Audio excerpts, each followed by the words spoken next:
Bonjour, c'est Gilles sur boursicoté.com. Voici l'analyse technique Forex et matières premières pour cette journée du mercredi 12 novembre 2014. Nous commençons par l'analyse technique de l'euro-dollar, donc pour constater ici que la zone des 1,25 continue à agir ici comme une zone de résistance après avoir été support. Donc on reste ici dans un flux plutôt baissier, même s'il y a un net ralentissement de la dynamique baissière depuis le contact ici avec cette zone des 1,2373. Donc pour le moment on est dans une phase de stabilisation. On est revenu ici au contact de la bolle supérieure, mais il n'y a pas eu ici de dépassement d'un point haut significatif. Donc pour l'instant on se situe dans une zone d'évolution en range, définie par les deux zones que je viens de vous indiquer. Du point de vue de la configuration court terme, on serait plutôt sur un retournement ici et sur un retour de la zone des 1,2373, mais le signal n'est pas très fort. Donc pour l'instant, eh bien, il convient d'attendre une éventuelle sortie de cette zone de range pour définir un directionnel plus marqué.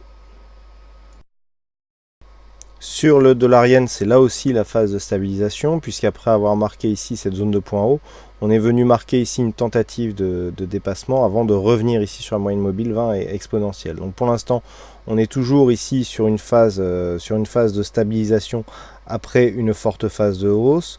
Nous avions défini une zone de Fibonacci qui n'a pas été conservée, donc qui n'a pas été mémorisée, voilà, sur le graphe. Donc je rappelle que pour une éventuelle cassure, enfin la cassure ici qui est venue, on avait un objectif basé donc sur une extension de Fibonacci à 116,70, mais avec un niveau de stop à 61,8%.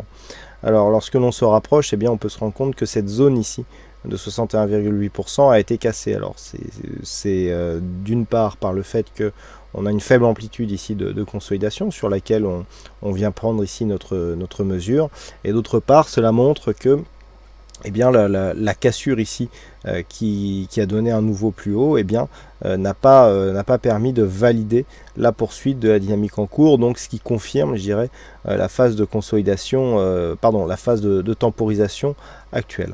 Alors, d'autre part, nous sommes ici sur un contact avec la moyenne mobile 20 exponentielle. Il n'y a pas encore de signal de retournement.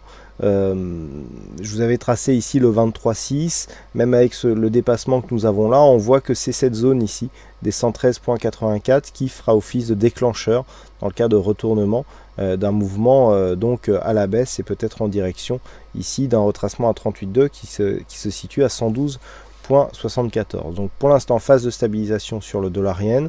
Si on venait à casser ici le plus haut de cette bougie à 116,10 pardon, eh bien on aura un signal de réactivation de la tendance haussière. Et nous terminons avec l'or, donc qui suite à sa forte phase baissière ici et donc à son nouveau point bas à 1132 $ l'once, eh bien se stabilise.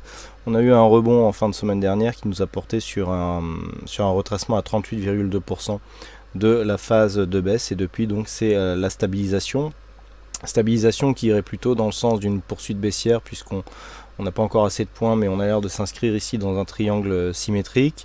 Donc une rupture ici de cette zone de 1132 suite à un retracement des 38,2% de Fibonacci marquerait un signal de continuité baissière dans une dynamique relativement forte, puisque nous n'avons rebondi que sur un retracement ici à 38,2%. Par contre, un retour ici au-delà de cette zone pour venir tester la zone des 1187, eh bien, commencerait à affaiblir un petit peu la dynamique qui a été impulsée par ce mouvement. Un retour même au-delà des 1187 aurait d'autres conséquences, puisque je rappelle que cette zone ici horizontale qui a été franchie ici d'une manière assez violente était précédemment une zone de support majeure de la tendance moyen long terme. Donc à surveiller à la baisse donc la zone des 1132. Je dirais même qu'une rupture de cette zone ici des 1139 $ l'once aurait des conséquences sur la dynamique court terme, puisqu'on se replacerait ici dans une dynamique, dans une poursuite de ce mouvement, et donc à la hausse les zones de 1180 et 1187 $ l'once.